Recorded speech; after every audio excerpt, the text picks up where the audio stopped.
What's up, my fellow scruffy looking nerf herders, and welcome to the Carbonite Chat. Today we're going to be doing part 3 of the Avengers Infinity War breakdown, mainly focusing right here on the Act 3, the first part of the battle in Wakanda. Now, I'm going to focus on that because I think there's a lot to really break down, and I think a lot of kind of the issues for me, and I think a lot of people, whether subconsciously or consciously, some of the issues are with this right here.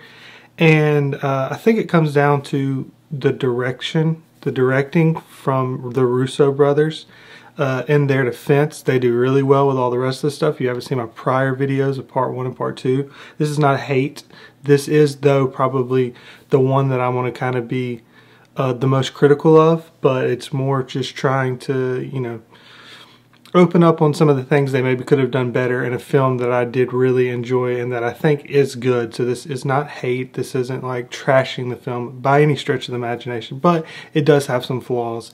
And I think that this is the most, the largest amount of flaws in one scene that they really had, and it was built up from some of the stuff that I've talked about in Acts 1 and Acts 2, and largely that's, we have the first intro where we're coming in, you got the Hulk falling down, which for me, I'm not a fan of. You're setting up the final battle scene that is to save the universe, and you're coming in with a, you know, humor joke of, you know, Hulk slipped on a banana. I mean, for me, I don't like it, whatever. It's not that big of a deal. But then the setup for it is you have Captain America, Black Panther, Wakanda, and the group that's there, minus Hulk, have almost zero time in the entire movie. They have no story. There's nothing happening. There's nothing going on.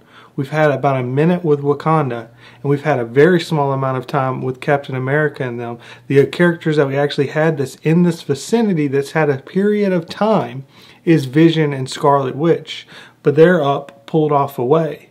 That you don't even, they're emotional, like the depth of the emotion that they tried to bring in Act 1 over an hour ago has nothing to do with what's happening in the battle right now. Then add to that, the villains that we have are the weakest villains in the movie. Thanos is brilliant. Maul's was pretty good for a secondary villain. But these characters, they have very little dialogue at all.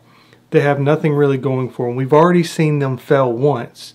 And then you add to that that ultimately who they're battling, this main part of the, you know, fight, is these mindless drones. And it's kind of the trope that's become done so much in the defense of this movie. I don't really know a way that you could have done it without something along these lines. You build up the characters to be so dangerous. The only way to be able to, you know, have it be interesting when you've got so many heroes there is to have them fight off just an endless barrage of enemies.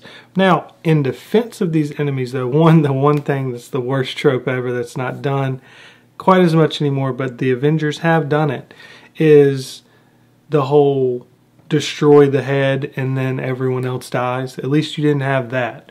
But these creatures begin to kind of run against the wall and they're trying to fight. And the whole time they're trying to get there, you have this buildup of them trying to pull themselves through, and the terror of seeing these crazy wild animals kind of like attacking and willing to kill themselves and die to still continue and go on. And you can see the fear, especially on some of the Wakanda characters, on some of their faces of like, what in the world are we about to have to deal with? Now, one thing I forgot real quick, just before that, they went up there and kind of made the conversation, and Black Panther made the comment, which I think is very interesting, that he said Thanos will have nothing but dust and blood. Now, skipping ahead to something that's going to be happening later, Thanos, when he goes and talks to Gamora at the end after he snaps his finger, she says, what did you have to do? He said, I had to, you know, give up everything for this. So he gave up everything, which means he has nothing, which Black Panther says he will have nothing. But then you go to right before that, what did he end up doing when he snapped his finger? He turned everyone to dust, or half the population to dust. And then the one other little thing, the only thing they actually did do to Thanos is Tony Stark was able to draw some blood. And they even took a moment to say it where Thanos goes, all that for a drop of blood. So what did Thanos end up having?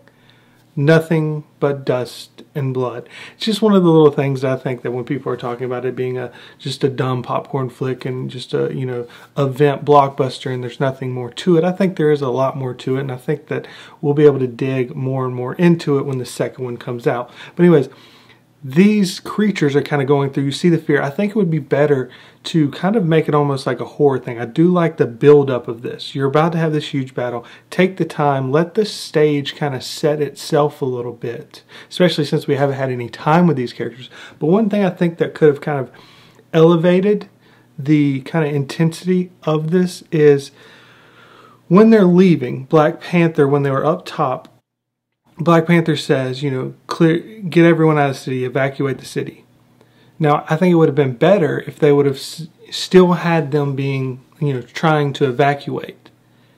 And this be something that's on the mind, because Captain America and all of the Avengers, they've been around the block with these. The Wakanda people, talented, strong, incredible at fighting, haven't had to fight the level of competition that the Avengers have fought. So they see this happening. They're, oh, this is cool. This is like what we did in New York. No big deal. Let's handle this. We got this, guys. Let's wrap this up. So they don't have that fear behind it. So you got the Wakanda characters that are fearful because of what's happening with these creatures coming. But if you add in, which fits along with a lot of stuff that we dealt with Civil War and some of that stuff, if you have the civilians trying to escape in Wakanda that are now in danger.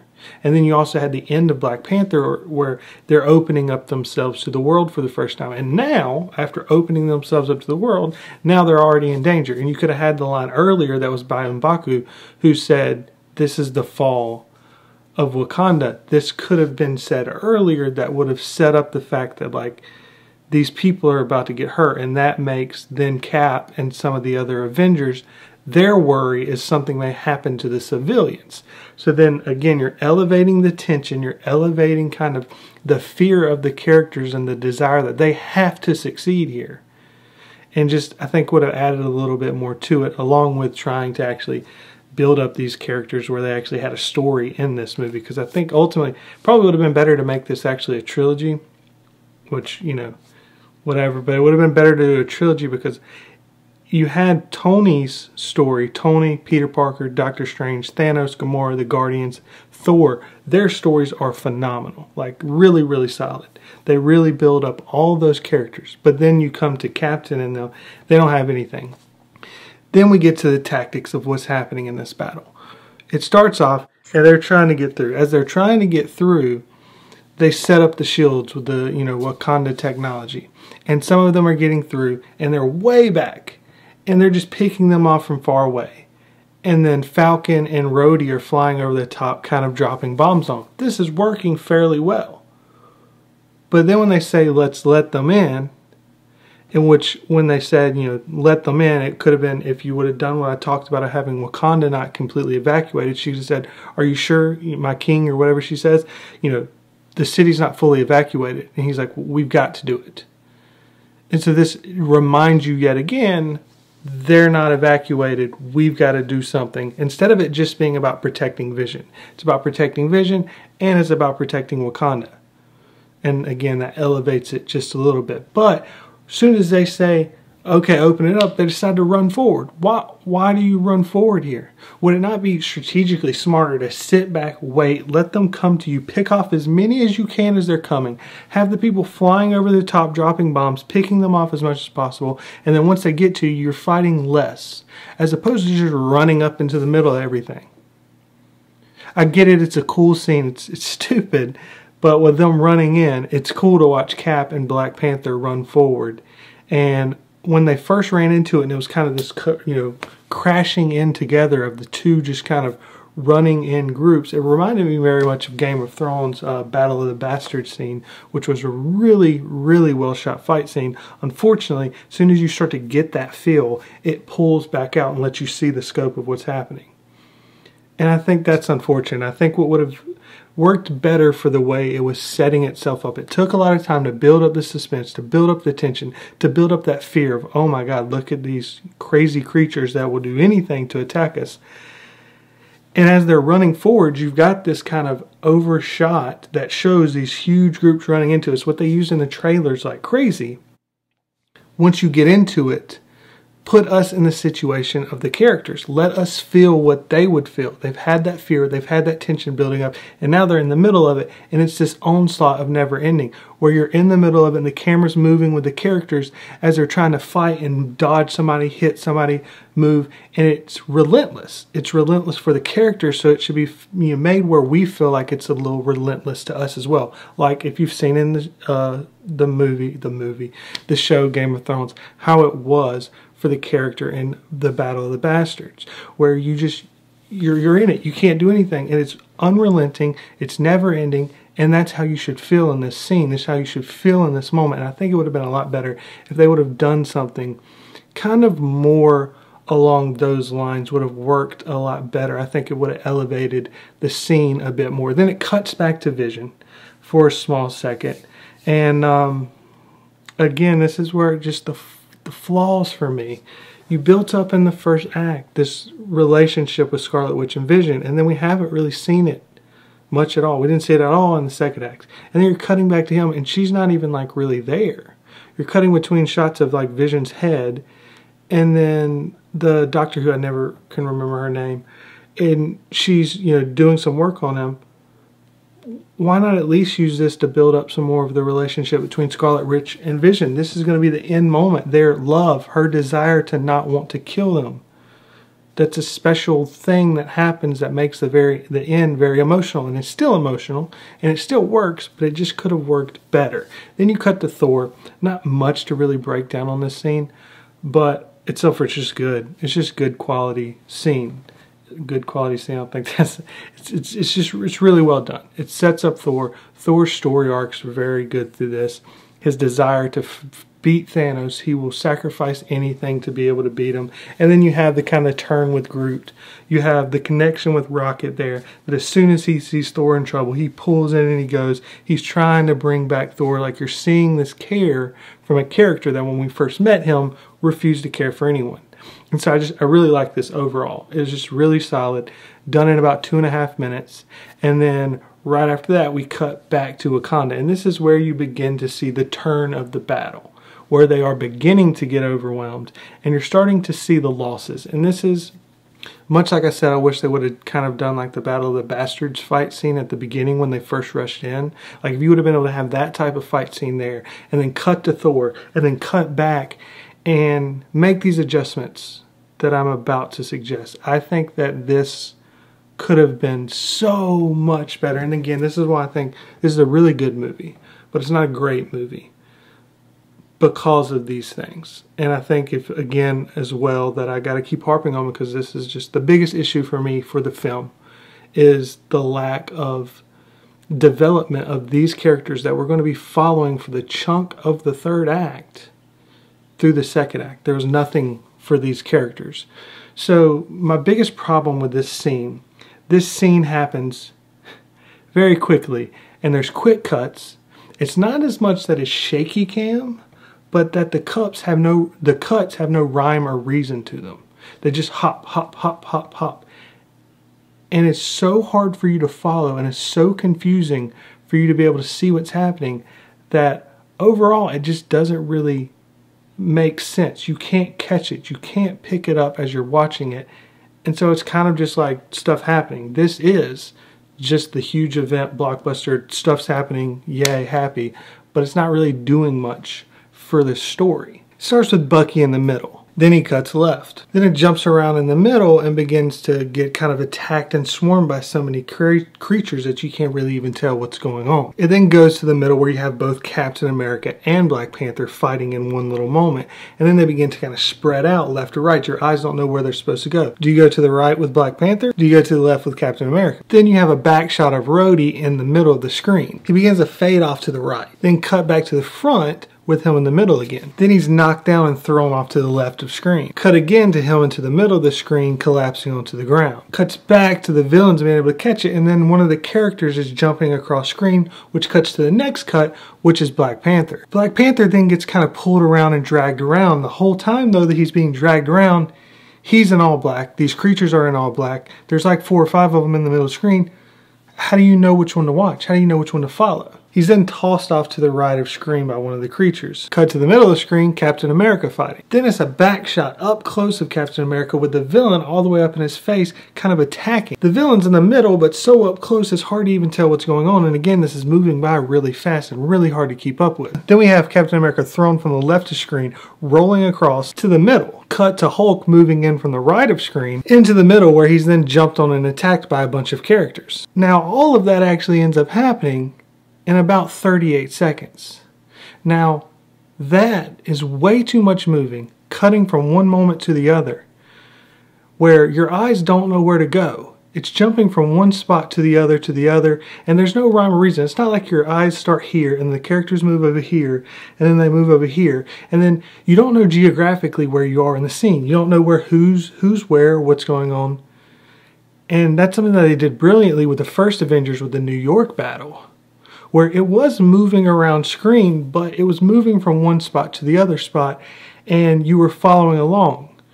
You would have Hulk and Thor attacking on top of the Beast, and then Iron Man would fly by, and he would move this way, and he would cut across past Hawkeye, who would then be following around and shoot somebody over here that would then fall down in front of Black Widow. And you followed it, and it's perfectly smooth to understand where everything is going. But here, it jumps and cuts back and forth, and your eyes are, okay, where does this happen here? What goes here? And it's happening so fast, you don't know what's happening. You don't know what's going on. And the characters, Captain America, Black Widow, Black Panther, Bucky, all these characters are wearing black, fighting against creatures that are very dark, probably possibly black, very close around. So you have these quick cuts. You don't know what's going on with the scene. They're being attacked and jumped on. And it's happening so fast, and everyone's in black. How do you keep up with it? How do you know what's going on?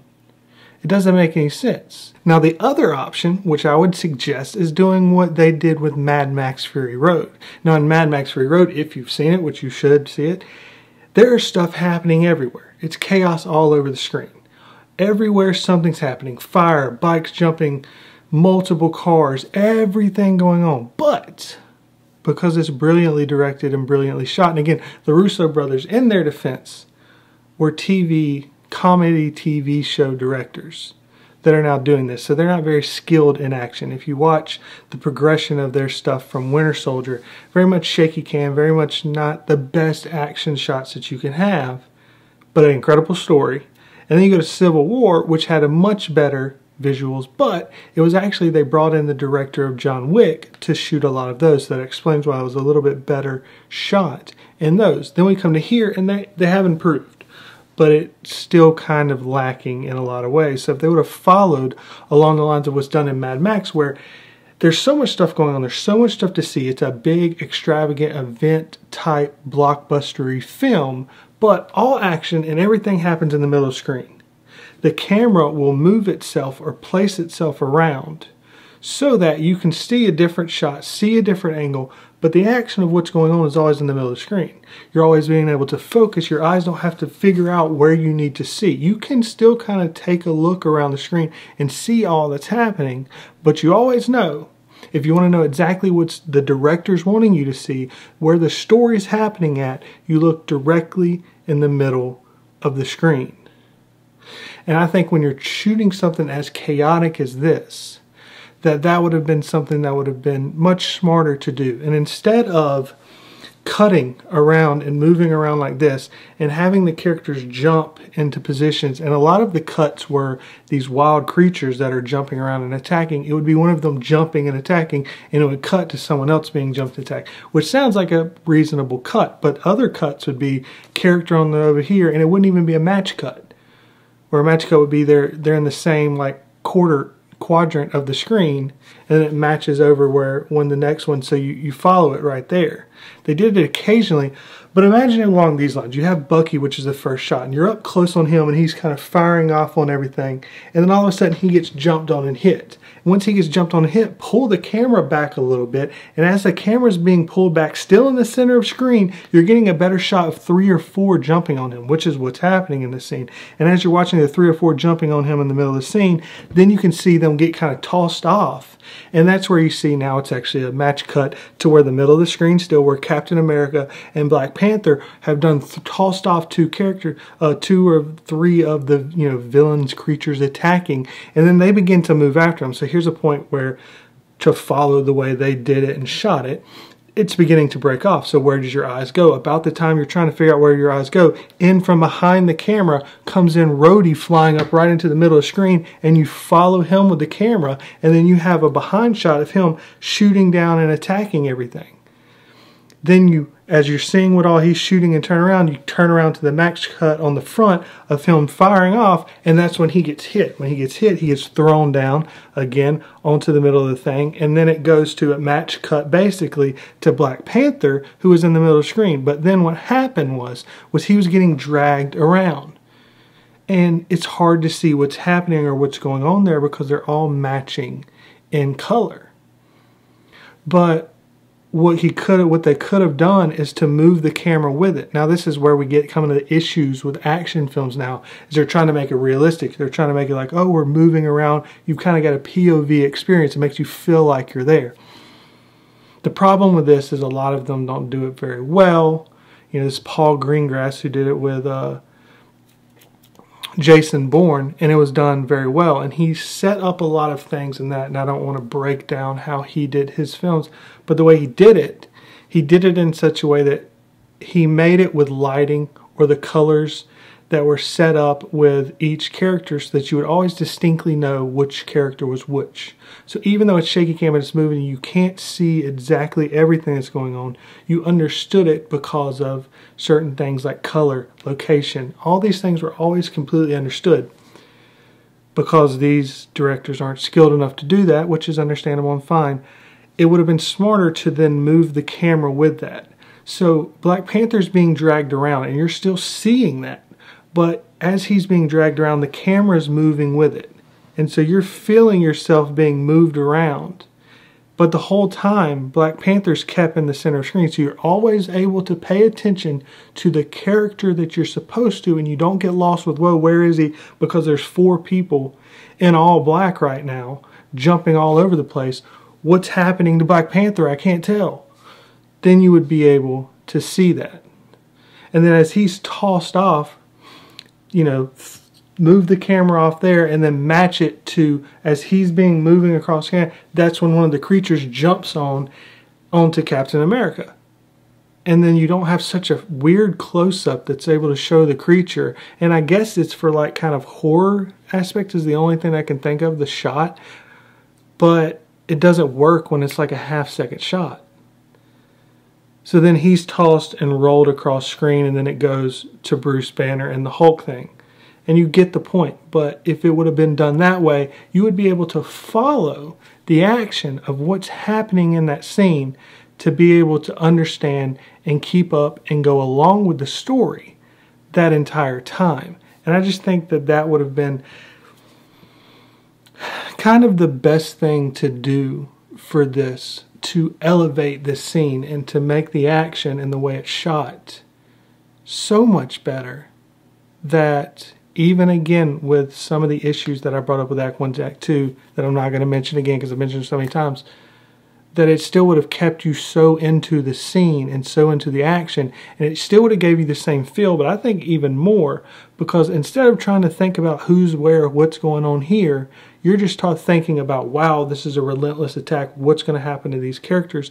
I'm seeing, like, every time I'm with a character and I'm only with them for like 3 seconds and then something happens, but you always know what's happening with the character because they're always in the spot that you're supposed to watch. Again, this is 38 seconds, so this isn't like, oh wow, it's going to get boring if I'm watching one singular thing. And if you think that, go watch Mad Max and tell me whether or not that's a boring movie, because it's not. And that's what, when you have so much going on everywhere, You've got to be really smart with your directing to make sure that you can focus the eyes of the audience on where they need to be. And again, if you wanted to move the action, then there needs to be a rhyme and a rhythm to it. It's not like you're going from here to here to here. And this is on a small screen. You're probably watching it on like your iPhone or an iPad or maybe a laptop. It's like 15 inches. Now imagine that on the big, huge IMAX screen or just even a normal movie screen. Your eyes are going to have to be, oh, okay. I mean, just imagine how much more that is. Now, if you go and rewatch that scene, kind of think about that and think about, whoa, okay. And you may be able to even pick it up a little bit more because you've watched me break it down and you've got an idea of where this is going on. But I think just trying to give criticism to a great film, a good film, a B to B plus film, that to kind of just give a different look into it than most people are giving, that's what I wanted to do with this. I hope it was something that you enjoyed. I ended up, because of the breaking down of this, I'm going to break down this and then I'm going to break down what happens on Titan.